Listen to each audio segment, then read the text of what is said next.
back with Mental Health Chats, and I'm really excited. I've got the lovely Helen Lacey with me today. Hello, Helen. How are you? Hi, I'm good, thank you, Claire. Thanks for inviting me on. How are you? I'm very well, thank you. And thank you for coming on because this is such an important topic. Because what we're looking at for this topic, it's all about solving the skills gap. Okay. And it's how team cohesion and staff retention can actually help solve that skills gap. So you're such an expert in this, that's why I've invited you on, Helen. So can you tell Oh dear. everybody what your experience is and what you do? Yeah, absolutely. So I actually started in recruitment back in 1999, and it's one of those industries that I don't think many people growing up say, oh, I'm going to be a recruiter. And I think my nosiness, I love talking to people. I think I'm good with people, sort of made an amazing career for me. So I've now done it for 25 plus years. My maths isn't that great. And I had my own company. I sold that to HR Go, who I consult for now. I've sat on many boards for businesses, either as a chair or advising businesses, always from the recruitment and a little bit of HR, but I'm not an HR advisor, but definitely from the sort of the recruitment policy and the strategy side. And obviously, as you mentioned earlier, the retention, the onboarding, and all the things that goes along with employers, looking to recruit and grow the team. Oh, wow. And you're mainly based in the southwest of England, aren't Yes, you? yeah. So I now work fully remotely, which, like a lot of us, we're able to do that nowadays and still have a great client base. So I live in a lovely little village near sort of Bath through Madstock Way, if you know Somerset. So it's a lovely part of the country. And yeah, I cover now. I have a lot of clients that have been with me for many years. I had when I had my old business, Redberry Recruitment. And I look after everything sort of from, administration level right up through to director level in a multitude of sectors. Excellent. Absolutely. So it's all about working with people and building those relationships. Yes. And what you would have noticed, and all of us have noticed, is the shortage of certain skills in the UK. Yeah. And I think that's the challenge, isn't it? Is that we've seen a decline pre-COVID. There's a massive challenge in a number of different sectors. In fact, many sectors where probably 20 years ago, engineering started to decline and various things like that. But there's been a massive hit on probably pretty much any of the industry that you can think of. And I think it's going to get worse.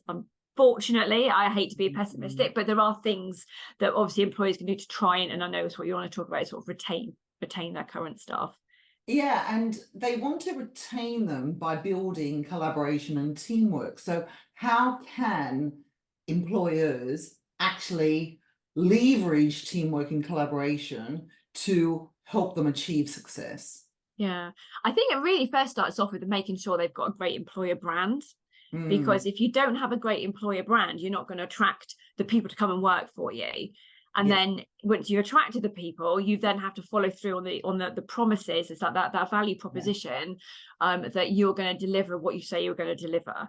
Because you could have the greatest business out there, but if their procedures for recruiting isn't in place, or if their adverts aren't that great, or they don't have a process for when people apply for the job, then their employer brand is going to get broken and going to get a little bit diluted. Once they're on board or once they've been interviewed, then what's the process that business has to make sure that individual or individuals feel valued, and then after that, then what process they've got then to make sure that individual comes in. It really starts right from the beginning. And that's you get the teamwork from the staff that work in the company by knowing that they've got the support from management downwards and from the people up, and they've got to work together.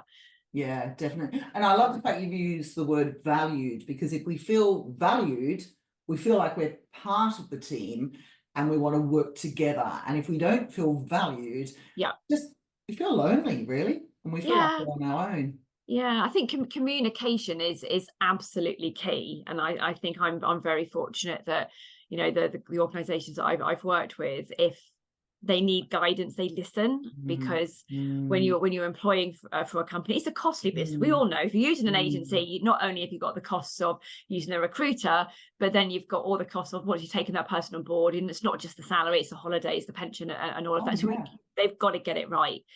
And making sure that, if there's teamwork, do you as an employer bring in certain people during the interview process to help them make the decision?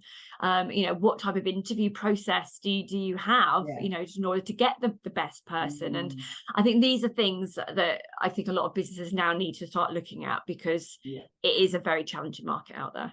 It is very challenging, and you must work with a lot of successful organizations, Helen. So what I would really love to hear from you is, thinking about your successful organizations, what do they do to foster collaboration so that they retain their staff? Okay, so I think at the start, they will get involved with writing from the initial onset. It's looking at, so they know there's a need. That's the first thing, and then they will discuss that either with the team to make sure that actually what the management think they need is actually what that particular, say, department is, if they're a big company. Then it's a case of making sure that the job description's correct. So many times I see an old job description, or we don't have any job description. So what they do then is, if that person who's leaving, or if there's a group of people doing that job, if the company's big enough, is get them to write the job description. Things have changed, things change, jobs change, over a course of time. And sometimes you'll find that the person that's leaving might have actually been one of those people that have been there for 10 years and just had things added on. And actually the core job maybe isn't what is actually needed, is this other thing. So making sure that you've got a really, really up-to-date job description and getting the right people involved to write it. That's the first thing. Secondly, I'd say, to make sure you've got sort of a good team collaboration, is making sure that there's really good questions in the interview process. So, because I think a lot of people don't know how to interview. And I hear that, unfortunately, from my candidates. They were just sat and they were talked at rather than had any questions asked. But again, if the person that's leaving is really valued by that business, and they value the person and the team, making sure they get the right fit, not just the manager needs to be involved. Have somebody else that maybe will be doing the job alongside them, so they can get a feel for whether they think that person's the right fit. So that's in sort of using collaboration within the company, and then potentially making sure that there's a uniformity of when people interview, that it's not sort of one person does one interview, one person does another, and all these first interviews are different. That it's got to be uniformed, because then you're mitigating sort of any bias or any sort of potential sort of challenges down the line. But again, getting people involved with type of interview questions will be good as well. That's brilliant. That's absolutely brilliant advice. Thank you, Helen. And it's funny, because I work with so many clients to really strategize to retain their top talent. It's so important that they keep their top talent once they've got them, after all of these costs, and they've trained them up and they've got the knowledge of the company, etc. So what would you suggest in this really competitive job market for organizations out there? What would you suggest that they do to strategize to actually retain and keep their top talent? Okay, so first of all, I think for me, it starts with transparency and honesty. So if I think this comes down to, I take this from a client that I'm working at the moment, is that they've got redundancies happening, and there's lots of panic. But actually, the MD has been really, really honest and said, look, this is happening, and we really value sort of thoughts and feedback to the process that we're going through, because to retain people, you need to be honest. I think I've always been an honest recruiter, but I've also been an honest business leader. So for me, I know some people don't. They like to keep things quite close to their chest, but certainly, say, transparency and honesty. I think acknowledgement to when they're doing well. I think it's very easy. We live in a very busy, stressful world, and it's very easy to go, oh, I must thank so and so, or oh, I'll do that later. And a thank you just means so much, and we doesn't have to be grand gestures. So people do love maybe a bottle of champagne, or a dinner out, or a bonus voucher or something. But I think that's can be incredibly, just the little things. But also, is there career path for them? They might be at the top talent, but what else does that individual, just because they've got to a certain level, we don't need to presume that's as far as they want to go. There might be other things that they can do that nobody's even thought about asking them. But feeling valued is key, and I think that can be done in so many ways. It's not just monetary. It could be supporting if somebody's I don't know, family members ill, and giving them opportunity now to work from home, whereas maybe that wasn't an option for whatever reason. But top talent, you're going to get headhunted if they're good, but it's how that person feels with not just their team members, but the managers, the owners of the business above them. Because if they do feel valued, I'm not saying they won't leave, but it's you're putting on the emotive. And if the person is emotionally attached to a company and to a business and to the owner and the MD, it's a lot less likely that if they were to be sort of, you know, carrot dangled to go somewhere else, that they're likely to go if they feel that they're being listened to and acknowledged and and all of the good things that go with, you know, a good leader. Really, that's what you want. You want a good leader. It's absolutely brilliant advice, and I'm actually going to show this video to all of my clients. That's why I'm doing these videos, to help my clients, to help your clients, to help all organizations out there. It's so important. And something you said there about the thank you, I remember one of my managers when she actually just said to me one day, "Thank you for all the hard work you have done in the last few weeks. You have been amazing." Yeah. And that still sits with me. Yeah. She didn't even have to buy me a bottle of champagne. She didn't have to do anything. It was just thank you and recognizing that. So it's so simple.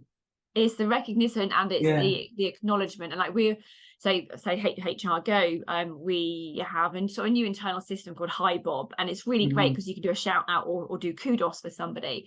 And it's really helped because a lot of us are remote, or we work in branches, and our branches are quite far away. So if you've got multiple sites, having an internal system that can really highlight and showcase individuals, you know, and it could be the credit controller, it could be the payroll manager or a salesperson, because we all know salespeople like to go, "Hey, I'm really good. I'm great." Whereas the, you know, certain individuals, the, you know, jobs that they do, they might not be highlighted as much. So to have now opportunities where you can go, you know, well done so and so, that, you know, that's great that, you know, they've done this or they've done that, or congratulate on the birthday or the birth of a child. It makes teams and companies feel very together. So when they go through potentially a rocky patch, you can get still that, I think, that unity, and it doesn't always happen, but again, you're pulling the emotive, and you're just saying, "Do you know what, guys, we appreciate what you do. Thank you." Yes, definitely.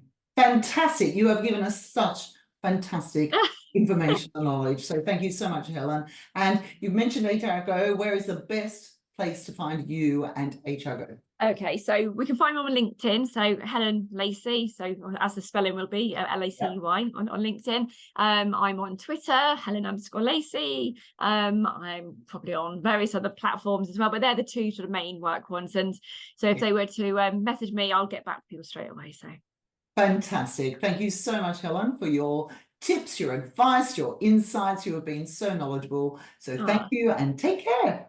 Thank you, Claire.